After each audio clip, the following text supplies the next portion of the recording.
Hello and welcome to the Candid Corner. My name is Tejas, and today we will be doing something a little bit different. Today's episode would be considered as the Candid Corner, not Corner.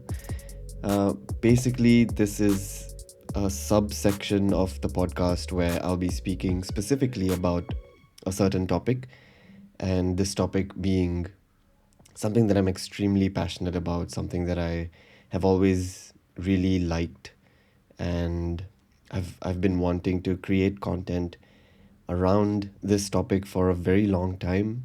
I haven't been able to, but when I started this podcast, one of the ideas behind it was that I wanted one subsection called the Candid Corner, where I speak about this particular topic.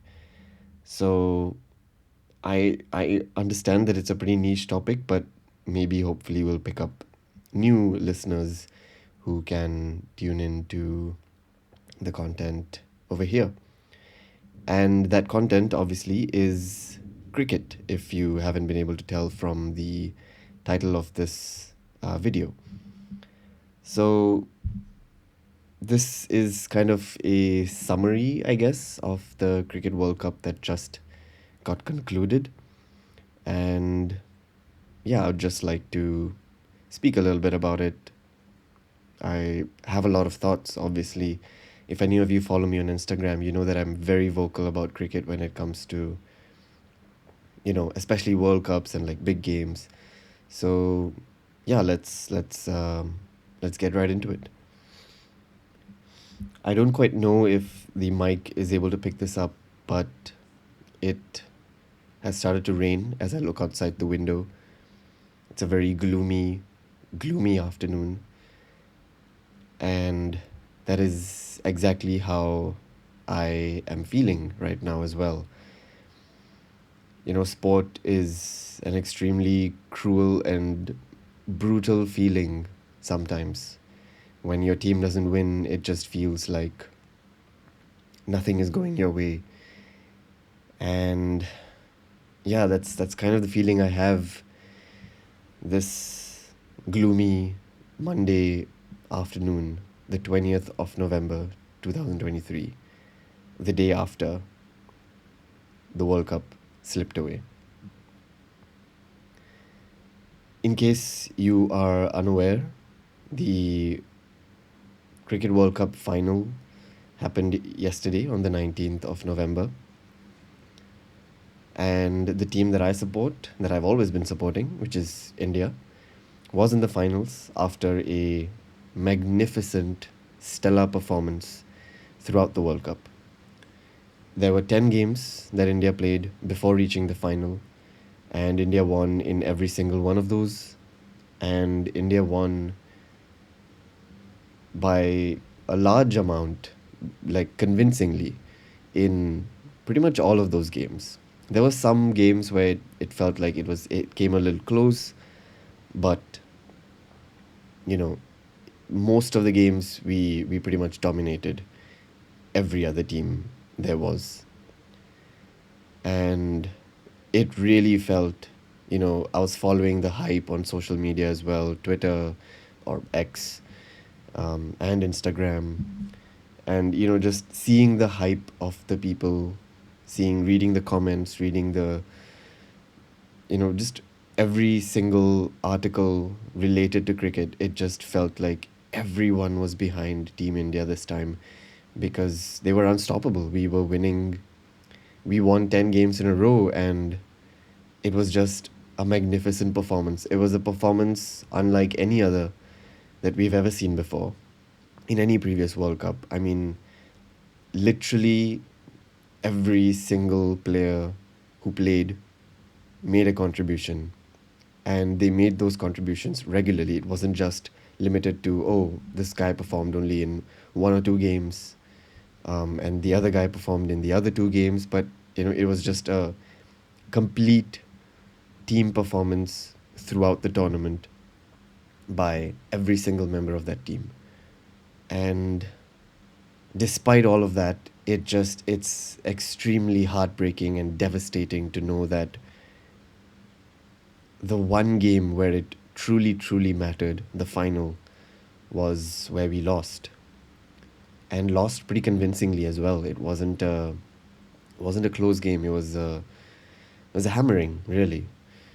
And yeah, it was extremely devastating. I mean, there were memes about this, there were jokes about this going around social media about how the mental state of all fans of the Indian cricket team depends on how the result of the World Cup goes. And it, you know, it came across as a joke, but it is actually pretty factual.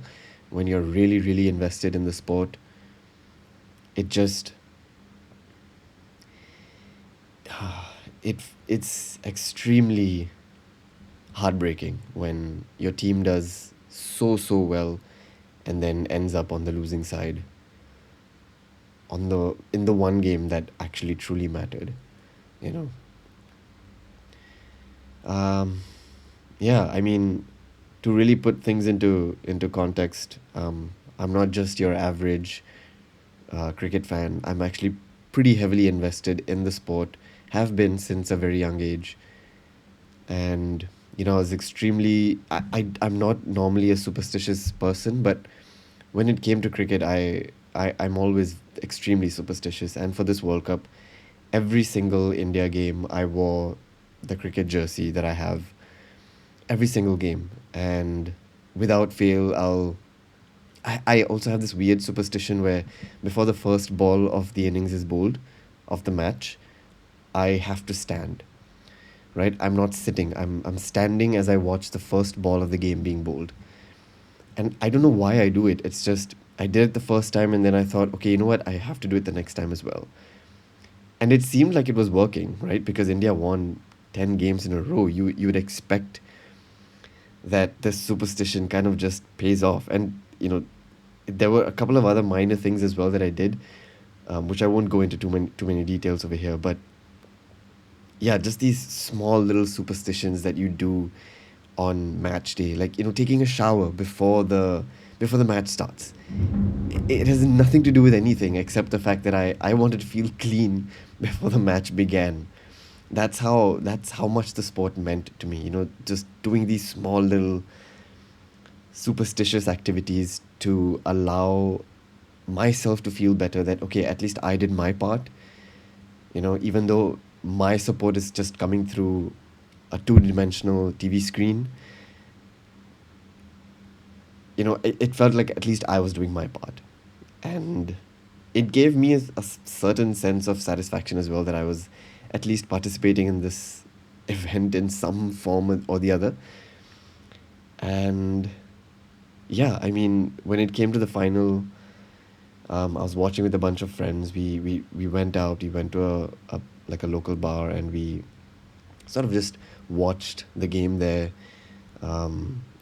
keeping the spirits alive as the game was slipping away from us. And well, by the time the match got over, we took a group picture, and I could not get myself to smile. I normally am a very smiley person when it comes to taking pictures. I just could not get myself to smile when we took that group photo at the end of the day. I booked my cab, I was heading back home, and the ride back home was just.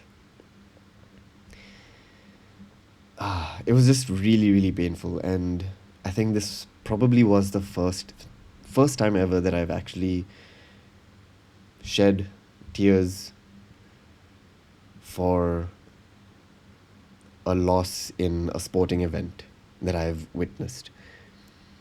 And it may be due to the fact that I have had quite an interesting year, to say the least, where a lot of emotions have sort of cropped up.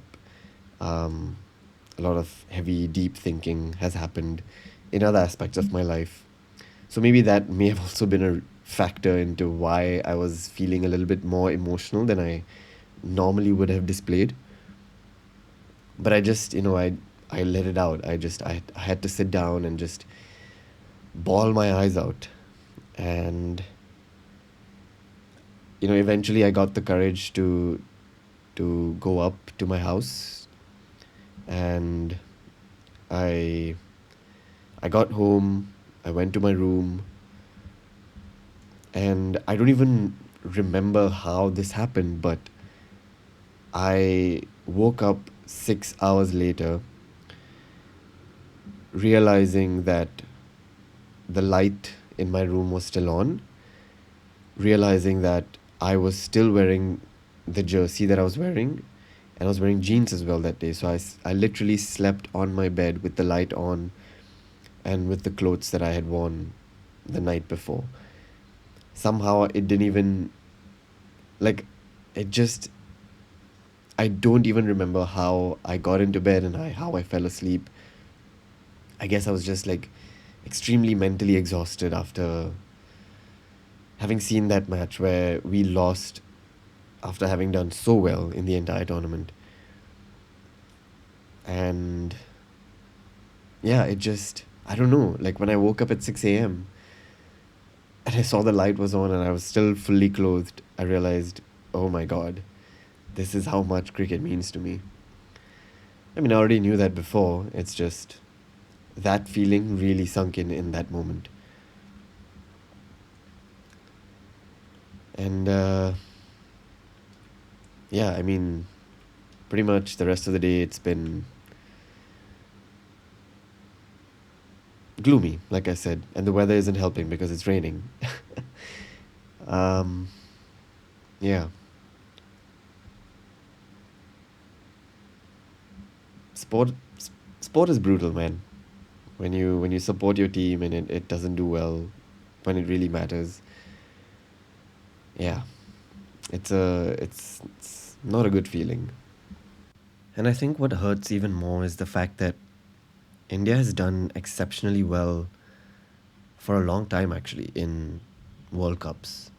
I mean, since the last time India won a major tournament like this was 2013, the Champions Trophy. So it's been 10 years since we've had any trophy in the cabinet. And in so many of the World Cups that have happened since then, right? T20 and ODI and the Test Championship as well, if you want to count that as well. You know, there have been so many opportunities for us to do well, and we have done well because, barring the 2021 World Cup, where India did not qualify to the semi-finals, every other tournament, and I think there were at least 7 or 8 of them, India reached at least the semi-finals, and on I think 3 occasions we reached the finals as well. But on no occasion were we able to convert those into wins.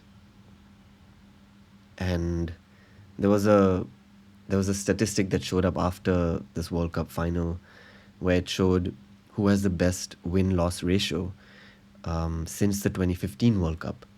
And India sits right on top with only 4 losses out of, I think, around 28 games that they've played. So those 4 losses, 3 of those came in a semi-final in 2015, semi-final in 2019, and a final now in 2023. And that one other loss was in the 2019 World Cup, I think, where we lost one in the group stage. So really, it's been, India's been performing exceptionally well for the last 10 years, which is a massive credit also goes to the captaincy of Dhoni and Virat Kohli over the last 10 years, who have managed to get India close enough to victory, but just short of it. And this is the reason why a victory in this World Cup would have meant so much to every single Indian cricket team fan, because we've been waiting for 10 years since the last time we won something big. And it's not like we haven't been performing well. We've been performing really well. We've reached the semi-finals in every single occasion, barring one World Cup. And it's a performance unlike any other team. No other team has done this well over the last 8 to 10 years. Which is why this loss is even more so painful.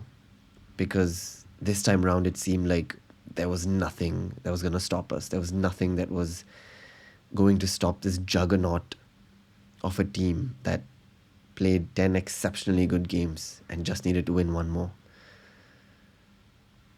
So, yeah, it's unfortunate, but at the same time, it's very, very painful that we came so close, yet so far. That being said, though, I do not want to take away the fact that the Indian cricket team has done exceptionally well this World Cup.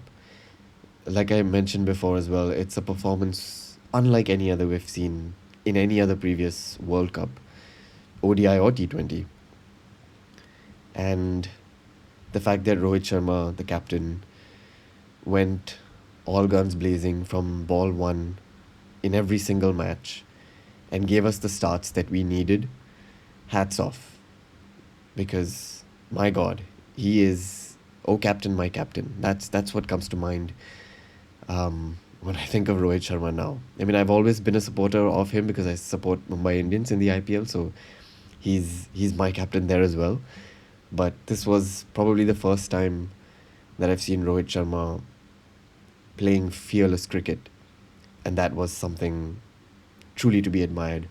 And perhaps the the the statistics of his scores may not reflect that, but I hope that the fans will always remember the performances that he put up.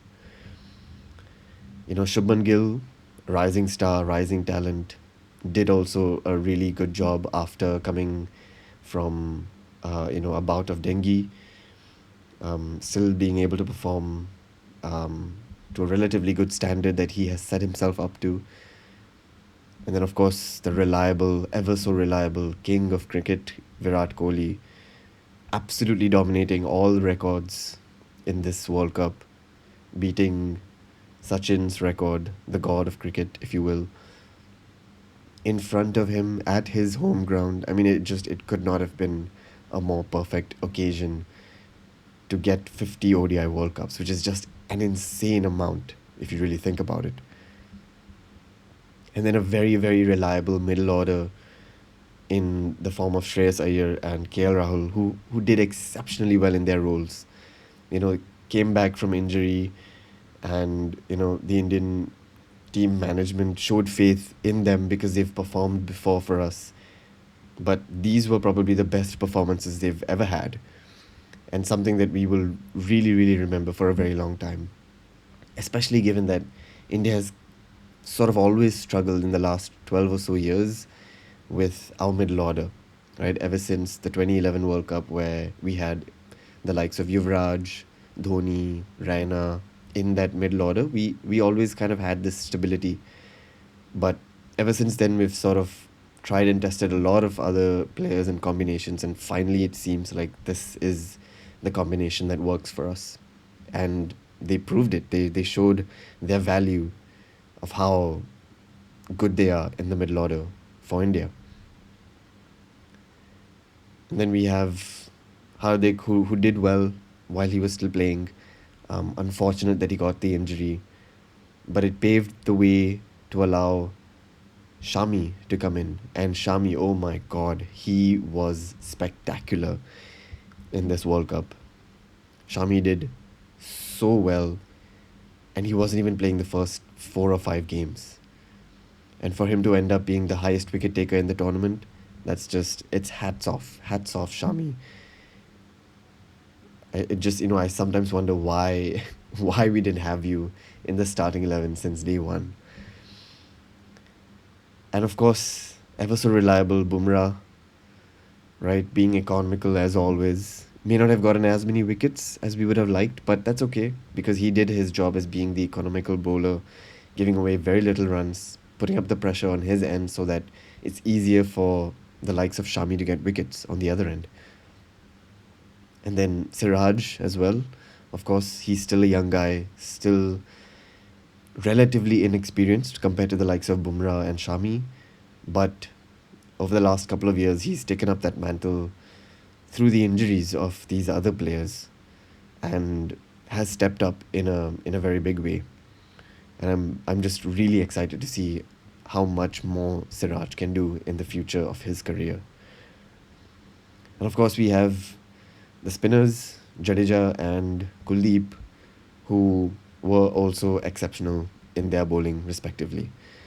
Jadeja is always a gun fielder. He's just an overall all rounder kind of guy, and I mean, literally that's his role. But as a person as well, I think he's just a fantastic guy to have in the cricket team. He just has that energy in him.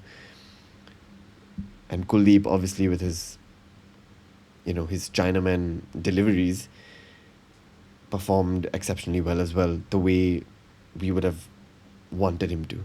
And of course, the bench strength, not to forget the likes of Ashwin, um, Ishan, Kishan, Shardul Thakur, may not have played as many games, these guys, but they performed where they needed to. And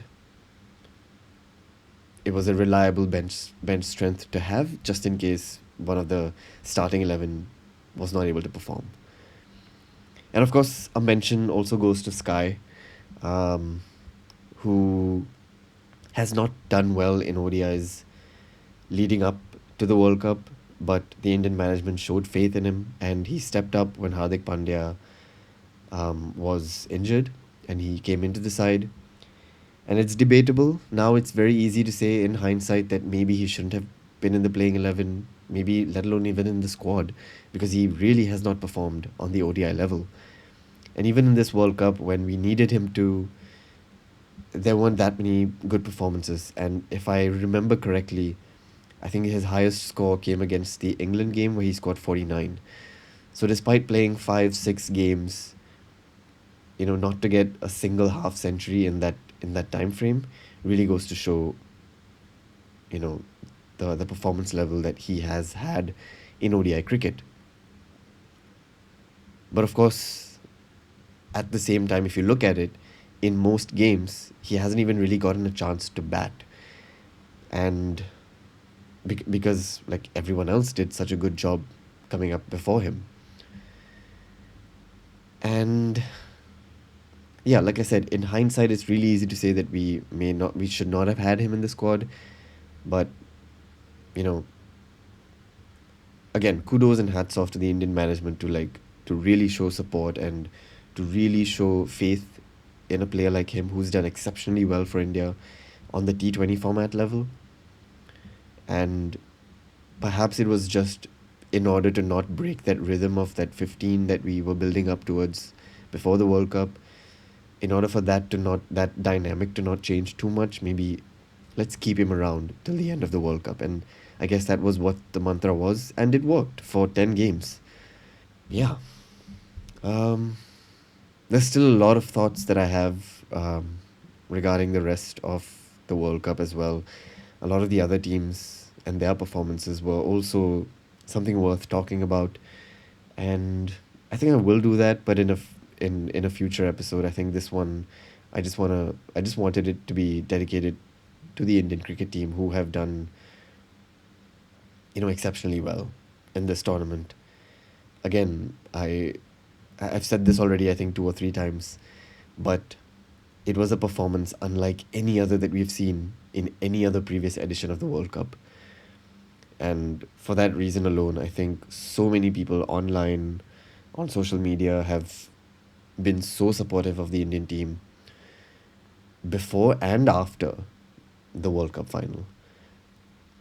And also, I just briefly wanted to, I just remembered this. Of course, the best fielder award ceremony that used to happen in the dressing room after every game. And that was such a nice, beautiful, lovely thing to see, because it just showed you the camaraderie that all the 15 boys had in the team, and the amount of the excitement levels, the amount of high spirits that every player had, every staff member had in that team, really showed how this World Cup really meant so much to them. But at the same time, these guys were having fun.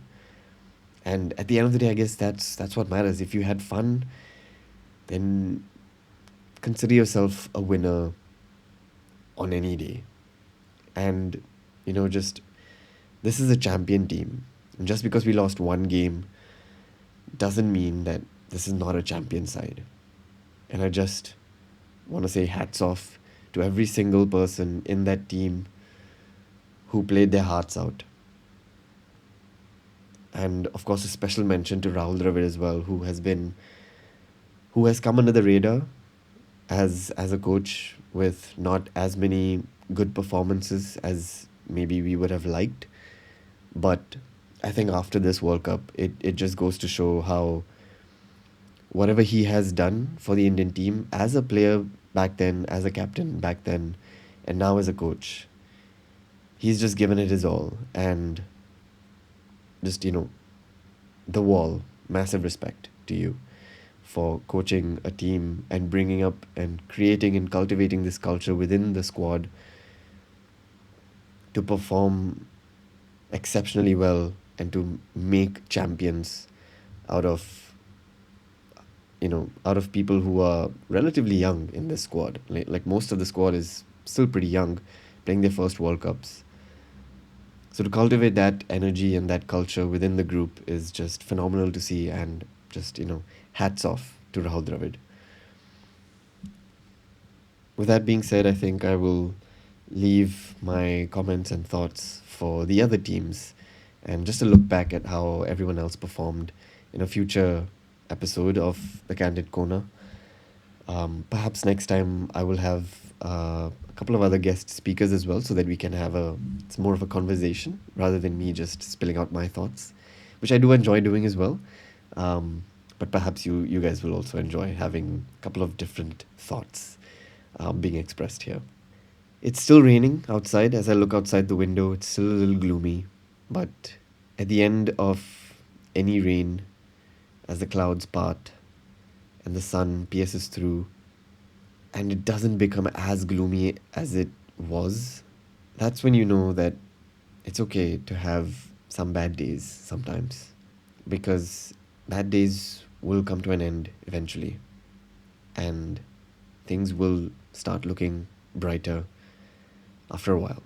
And hopefully, in a while, when the rain stops and when the clouds part and the light pierces through, I start to see a little bit of blue